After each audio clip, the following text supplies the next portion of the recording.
about a little bit more animal spirit medicine? Today, the fox. Smart, strong, partner, or mate. Wise teacher. The fox is an enchanting creature with plenty of mystique to go around. Fox personalities are skillful in business and also make great teachers. They are quick to learn and adapt well to new situations. Foxes are ideal life partners.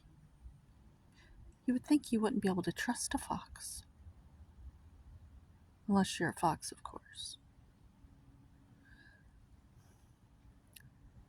They commit to relationships for long term, and their natural charisma keeps things exciting. Fox energy helps us to stay true to those most dear to us. When this wisdom appears, reconnect to those you love. Foxes don't do well when they slip away.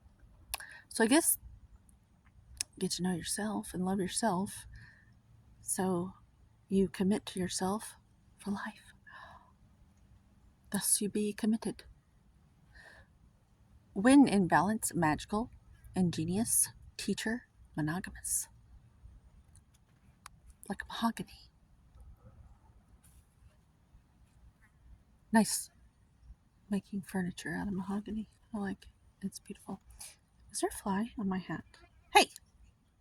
Get out of here. To bring into balance, to embrace your inner fox wisdom, partnership and connection, even with the flies. They're as important as the bees in my